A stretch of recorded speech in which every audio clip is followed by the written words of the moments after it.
It's finally here. The Schlieffen and all the German Battlecruisers have finally been released.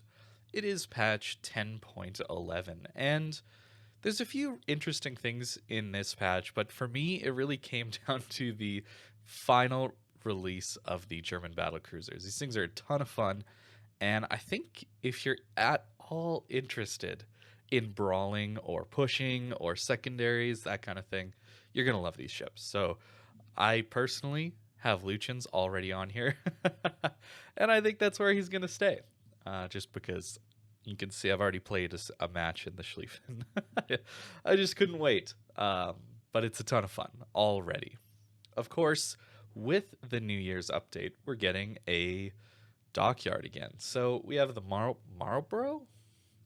I think that's how it's said. It's probably not, but that's okay. We got a lot of missions for it, and honestly, some of them look kind of difficult. It's going to take a while to get this ship. You also have the phase completions here. So if you want to get the ship, but you don't want to spend as little money as possible to get the Marlborough, it is this 5 shipbuilding phases. That's what you need to buy, and that's the minimum amount, 5,500 doubloons to get the ship.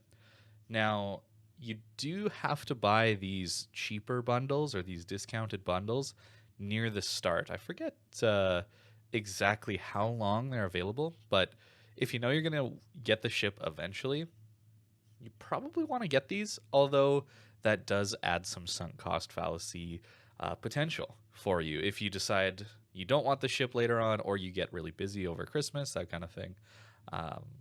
Just be careful of that, but this is the cheapest way to get it. You buy this at the start, this 5 shipbuilding phases, and then you complete all the missions. You can see we also get the Dreadnought, so if you didn't have that ship, you get that along the way, as well as the Repulse. So this will be the Tier 6 battleship, and I'm not sure why the UI is...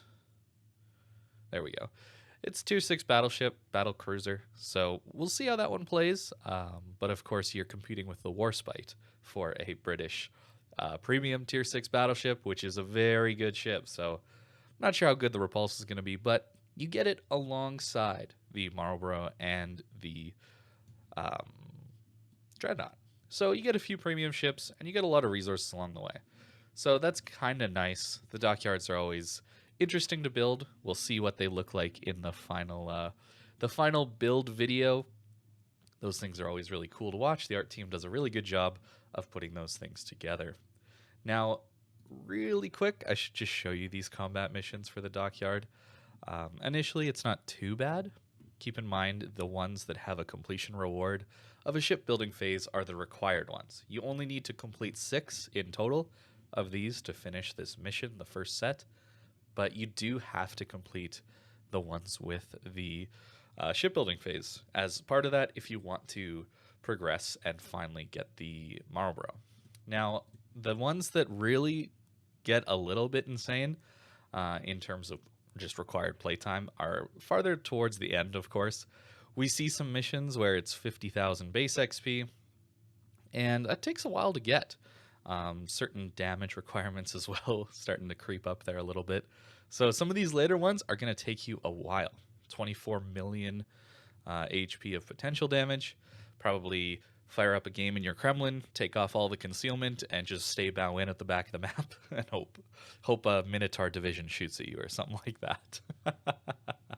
But some of these are going to take a while, so keep that in mind if you don't have a lot of time, especially towards the end of the Christmas season into beginning of January. These missions start to ramp up in their difficulty later on. So the initial ones don't seem too bad, but just be aware of that.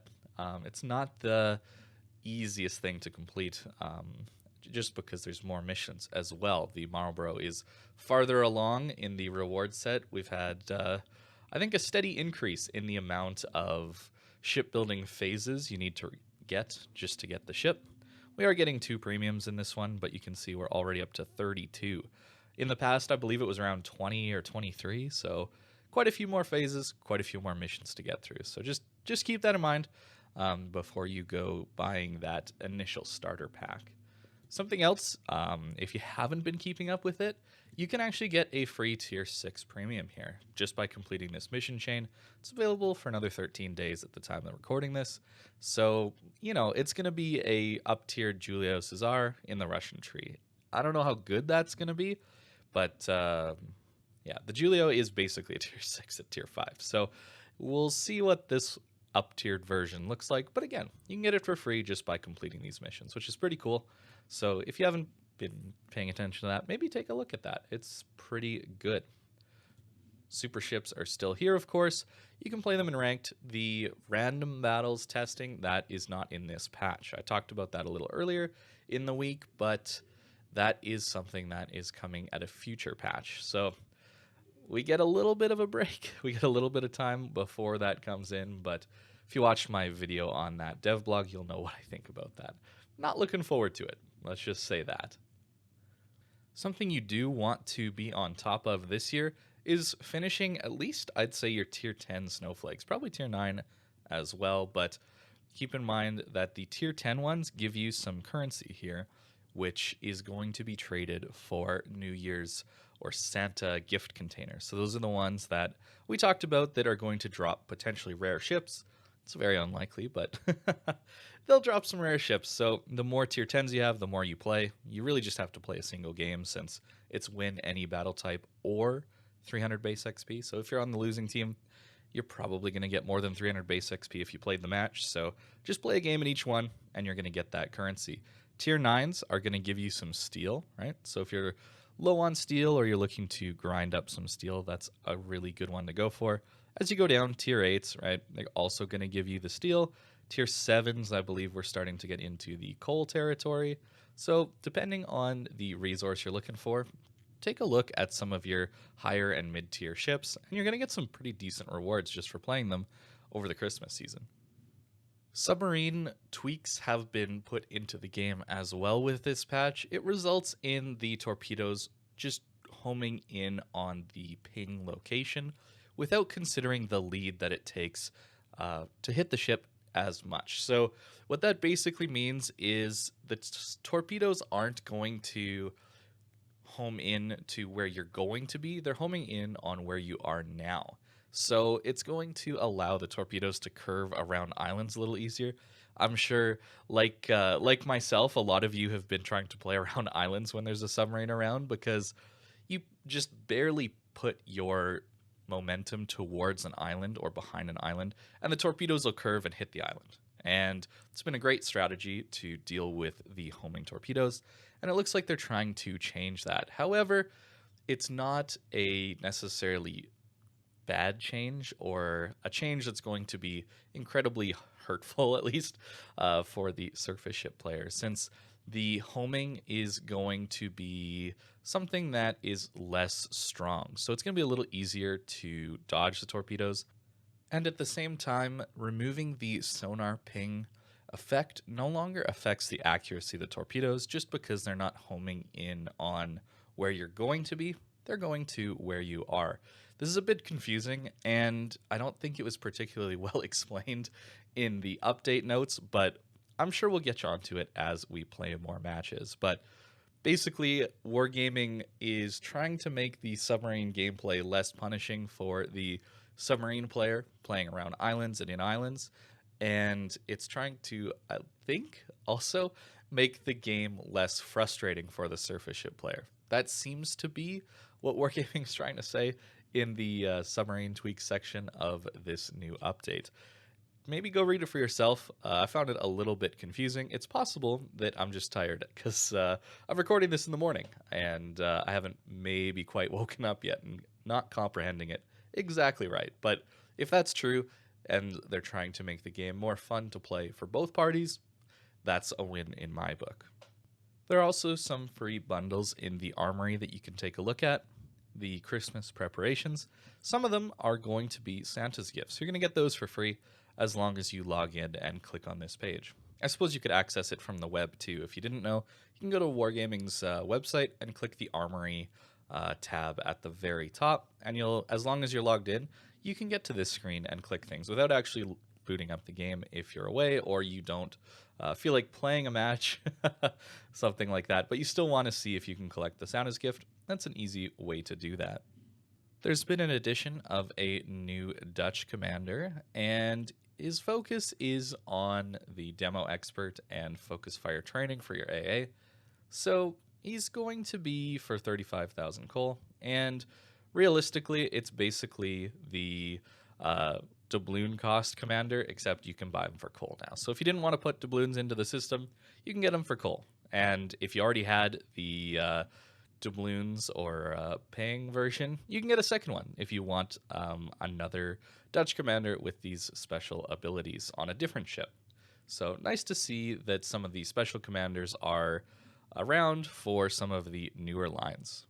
There have been a few balance tweaks in this patch, and one of them includes Zhao getting another buff to its HP. So with Survivability Expert, you can get up to nearly 50,000 HP, and if you had a special commander, one of the Japanese special commanders gives you improved Survivability Expert, you might actually be able to hit 50,000 HP on a Zhao. So more buffs coming for this ship. Like I said in an earlier video on this ship, I would prefer to see it have better gun angles. You have to go pretty broadside to get all your guns off, much like a Kurfurst.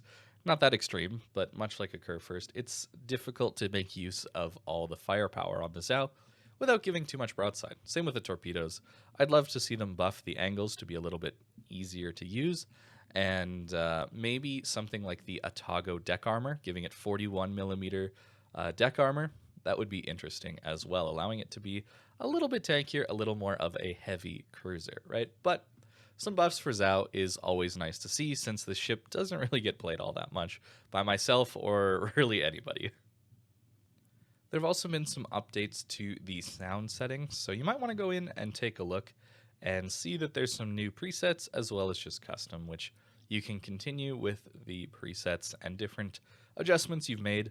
It's possible this has bugged out and switched to something on you, so just keep that in mind, something to check out before you go into a battle and get your ears blown out maybe by something being increased that you generally didn't have. So I have general volume level down pretty far, right? So it might be up here. I'm not sure. That has happened in previous patches, so something to keep in mind, that there are a few more sound settings that you can get to.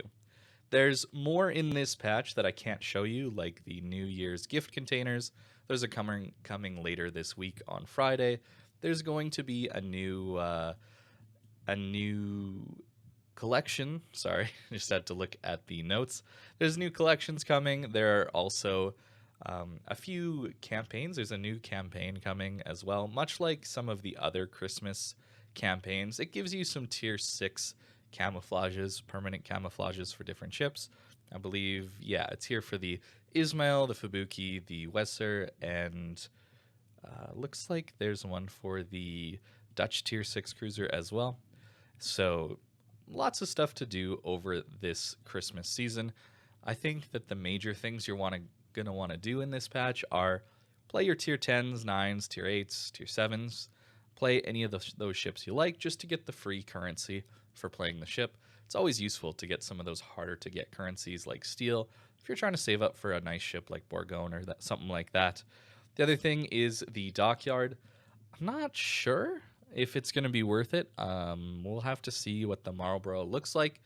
It's 16 guns, and we know with 16 guns we can get some pretty horrific dispersion that's kind of frustrating to use. So we'll see what that one's going to be like in the future, but just know it's going to be a longer mission set, and it's going to take a little longer and more time commitment than some of the previous Dockyards. Not as much as Puerto Rico, to be clear, but you are getting 3 premiums from it instead of just 2 like we've had in the past. I believe the previous one, last year's one, we had 2 or 3.